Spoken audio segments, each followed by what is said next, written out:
for them to take the microphone and say all the things they want to say on this special day, 26th of October, 2024. Giving their word of thanks, I'd like to give it to our groom and bride. Palapakan naman po natin. Here is the thank you message coming from Mr. and Mrs. Trinidad. Good evening, ladies and gentlemen, family and friends, office mates that are like family, and my high school friends that are like brothers. I appreciate you all nakarating kayo dito in spite of the weather. It feels so breathtaking na this day has happened kasi ang dami talagang trials right before this event. So you know, bago mangyari yung wedding na to, I would like to share to you some trials we had before this. So, yung pinakaunang trial was my groomsman, si right there, Sir JP. Supposedly, wala siya dito kasi na-ICU yan eh. Pero now he's here because there's a miracle with this doctor. And secondly, it's my dad na last week found out na may bara yung heart niya. So, he had to undergo angioplasty. And with a 50-50 chance na maging normal lang after ng procedure. Pero thankfully, yung angioplasty turned out to be successful, 100% successful. Even the doctor was surprised with what happened kasi ngayon niya lang na kumbaga nagganon ng handle yung that kind of heart of my father, which is kind of rare kasi sa itsura ng heart na pinakita sa angiogram, parang tatlong artery yung nandun. So pag in-undergo po yung angioplasty, pwede siya ma-stroke. Pero after that, turned out to be successful after we waited. Nung pinuntahan ako ni Jude sa Asian Hospital, crying, hopeless, being hopeless.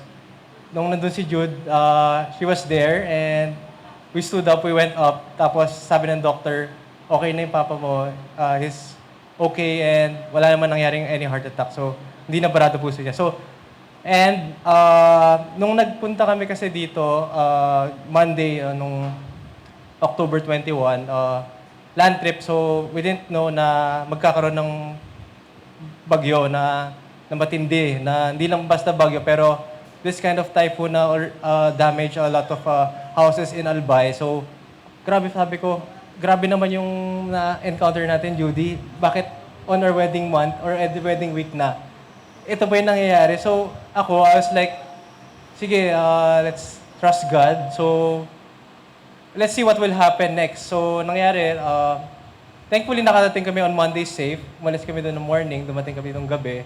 Tapos Tuesday, we attempted to meet a ninang in Legazpi. Turned out to be Tuesday, it's already raining. It was already raining so hard and flooded everywhere. So, na-stranded kami sa SM Legazpi with Erico, Ruth.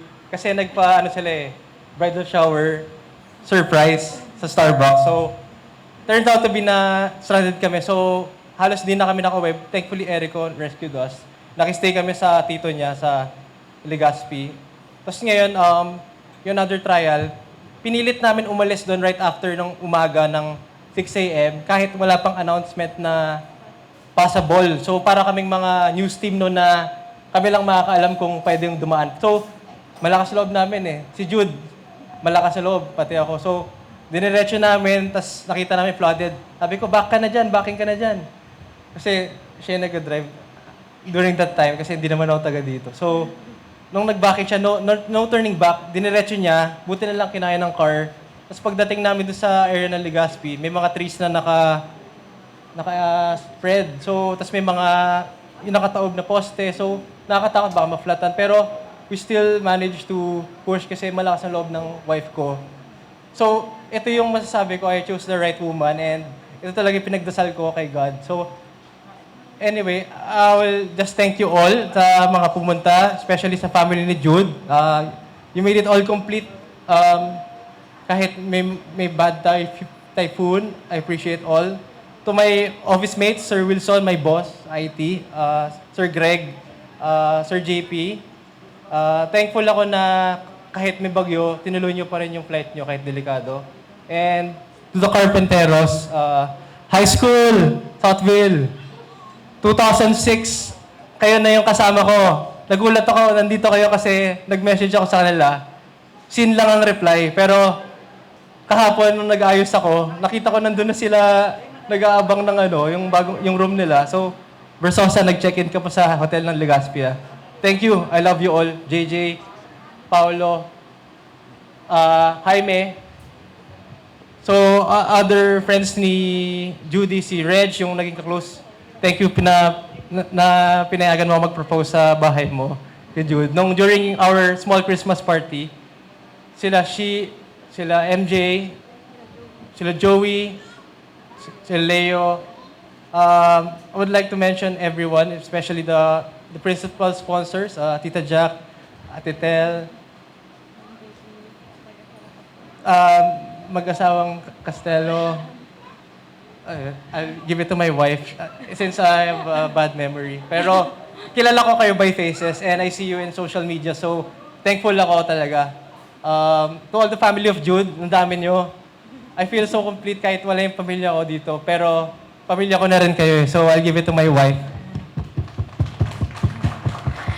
So, good evening everyone. So, halos binanggit na po ng husband ko for tonight, but all the trials and challenges, so doon naman tayo sa happy moments because this is a joyful occasion and I'm really happy that, first of all, to God, because we are really hopeless that time when the typhoon was really coming. That was only a short time, just like Monday and Tuesday, and I'm talking to Erico na hala, Kim, paano na ba? Paano pag na-cancel and everything, but we're just being positive. We just pray to God because I'm really thankful for the coordinator, Ma'am Olga, Kyla, and especially the rest of the team of OV Dreams. Napakahirap na malayo from Manila to Bicol to organize a wedding.